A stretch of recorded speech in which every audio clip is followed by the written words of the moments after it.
Tonight on Flip Classroom, I go for a jog, May does some explaining, and Richard has a nap.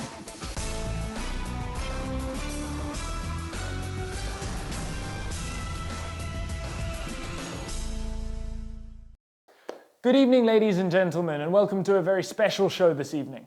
Tonight, we're going to talk about the real sexy topic of transport costs, specifically relating to fuel costs. And to demonstrate this, we have this local buffoon doing a demonstration. The running cost of your vehicle can be split up in several different components, such as tyre usage, or engine oil consumption, and maintenance. These can be small or big costs, depending on the state of your vehicle, and can be spread out over a large period of time. If we had to visualize it as running, it would look something like this. The inconsistent nature of these costs means that over a long period of time they feel more manageable and more relaxed. However, the consistent nature of fuel consumption means that the running cost of fuel feels a little more like this.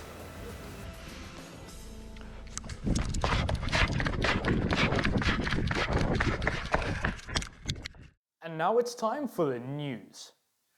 As you know, in South Africa, the fuel prices are skyrocketing. From when I remember 20 Rand per litre, it's now already at 22 Rand per litre for diesel and sometimes even worse for unleaded. Honestly, it's just getting harder and harder to bear with. Yeah. Didn't you have quite a reaction to this news, Hammond? Yeah, but I don't want to talk about it. Well, that's fine, because we can show them instead. Wait, what? Roll the clip.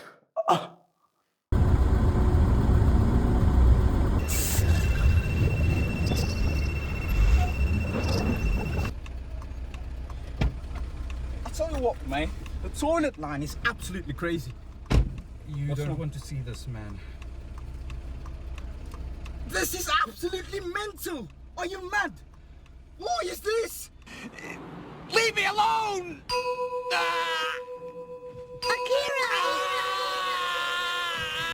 Yeah. You're fine. Wait, we need an ambulance. Okay. And it's good to have you finally back.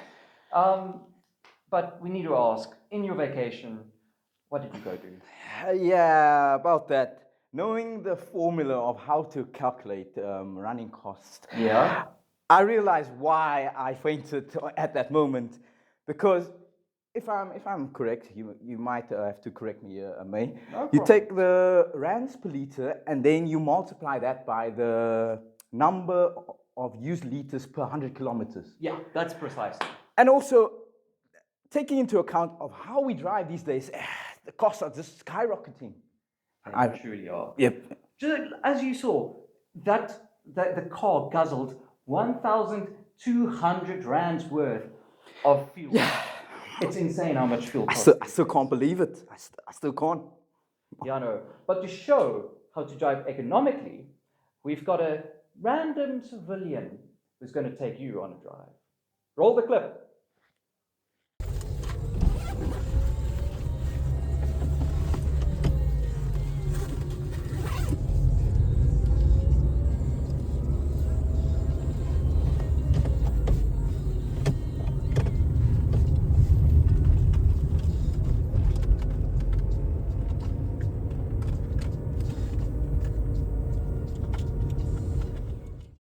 And now for a demonstration of how we tend to drive, aka how we shouldn't be driving.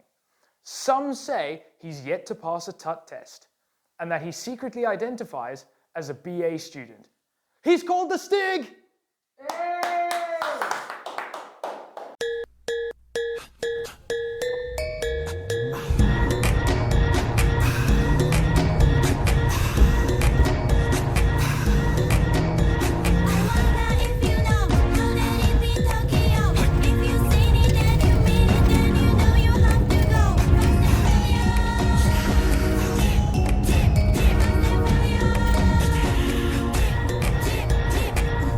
If you know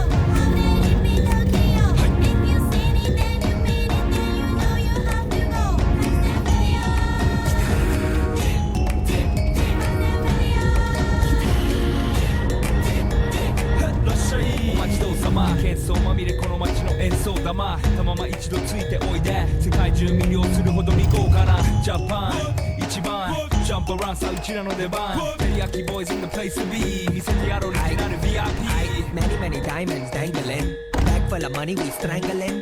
Hate me, fry me, bake me, try me. And now it's time to introduce the star in our reasonably priced car. You know him as the jolliest fellow in class. It's your beloved class rep, Reese Hendricks! Hello, Jeremy. How are you? Yeah, good, and you? I'm all right, thank you. Keeping on topic, what are some of the most major points when it comes to the running cost of fuel? Well, that would be something like power transmission, and depending on where you live, the gradient of the roads. So, yeah, power transmission is quite a heavy factor, and that's what people are always buying cars are like on petrol, like Suzuki Swifts.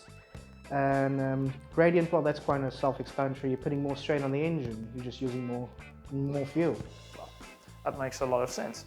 And what are some of the negligible factors, ones people might not take into consideration quite so much?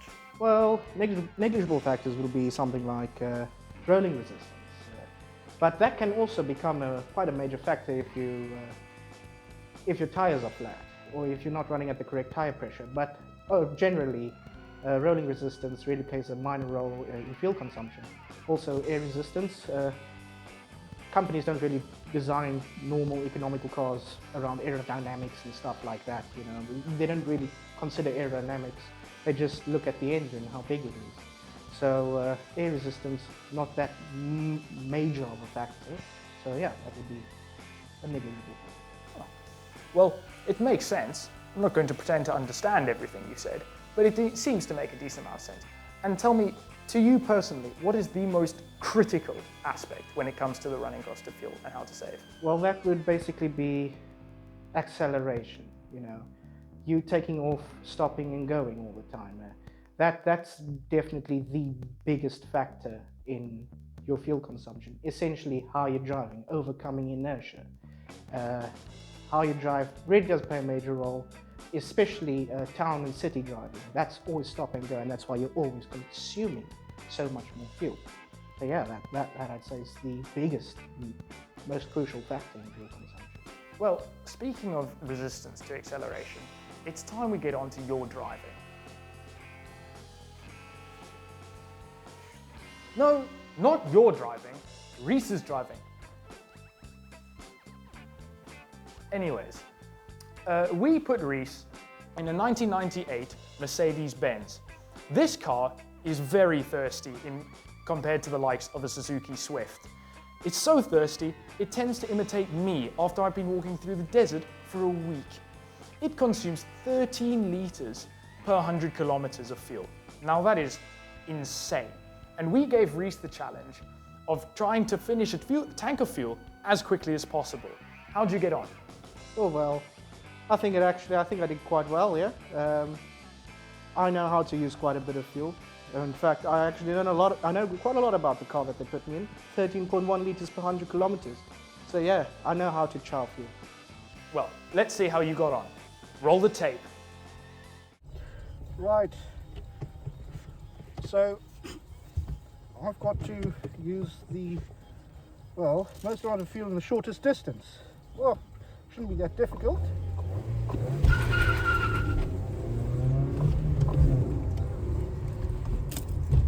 Oh, that was anticlimactic.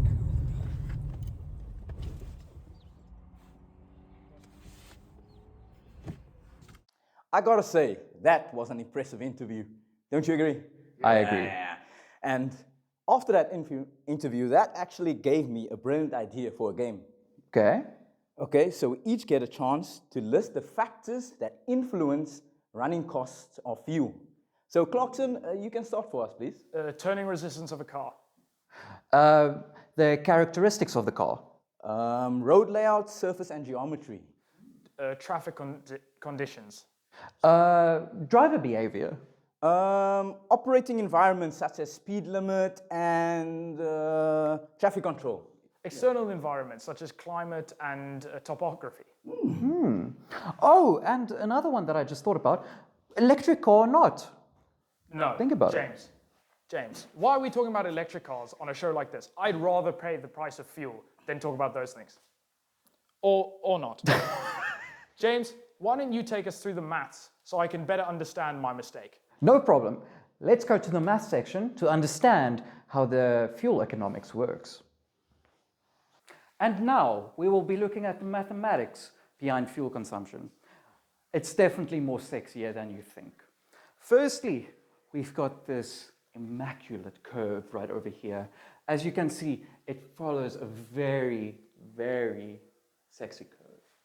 But with this, you can see that it also looks like a vertical version of Reese's stomach, right after we lost him at the Krispy Kreme.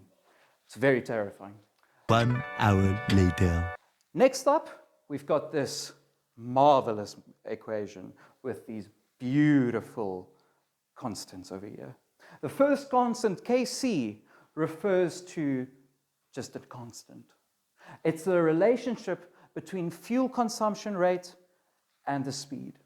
The second equation, or the second constant, is Kd, which refers to the inverse relationship to speed. Ke refers to the linear relationship between a constant and the speed. And lastly, the most beautiful one out of all, and dare I say that might be related to aerodynamics, is Kf, which refers to the quadratic relationship between fuel consumption and speed. 2 hours later. And now finally, that we've come to the end of the lecture, are there any questions?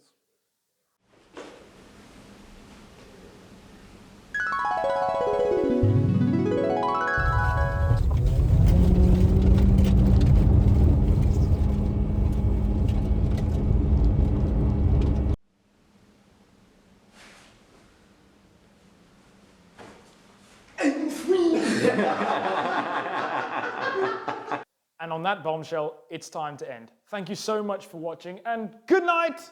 Bye-bye. Good night.